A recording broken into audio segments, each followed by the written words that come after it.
So where's the end of the year coverage of a booming economy? Pew says the media's coverage of Trump is 3 times more negative than for Obama and just 5% positive despite all the economic successes. Former Democratic Ohio State Senator Capri Cafaro joining the panel now. So, Capri, what do you think? I mean, is the media slow walking, if not ignoring the good stories in the economy?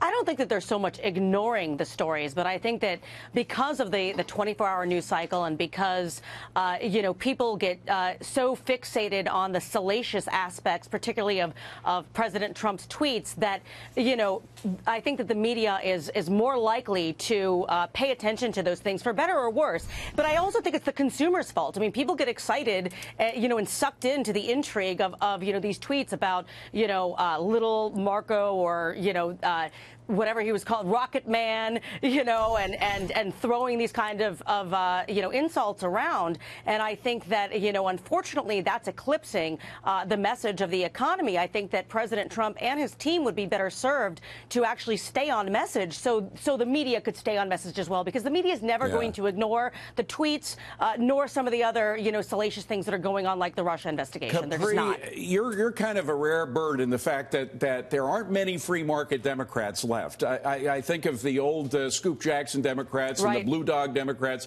but you are a free market Democrat. And when you listen to Chuck Schumer and you listen to Nancy Pelosi say there is nothing good about the tax bill, in fact, that it's the worst bill ever, I mean, if they are wrong, and if Veronica and Evan are right that we are going to see an economic boom as a result, doesn't that completely discredit the Democratic Party? They are the leaders.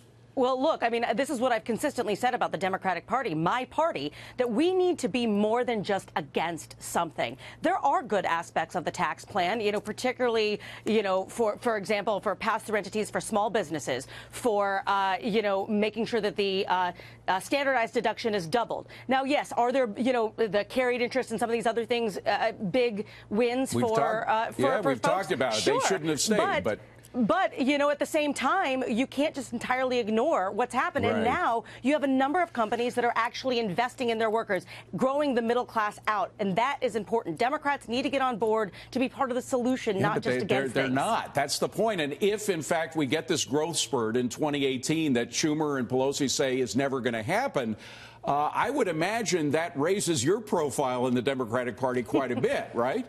Who knows? And frankly, I don't care. I mean, I care about what's best for the American people.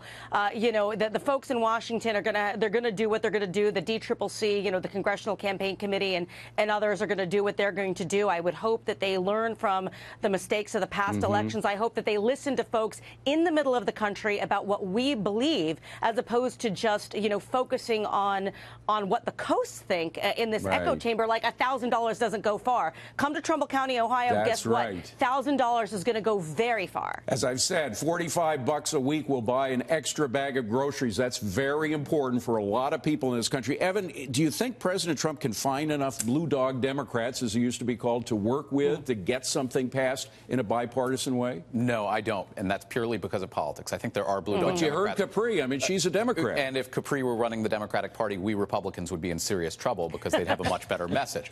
But they're not. Who's running the Democratic Party? It's the base. And the base is becoming further and further left and more rabid. And if you even say good morning to the president, they want to have a primary to throw you out. Did I hear you agree with that? Did I hear you going yes to that, Capri?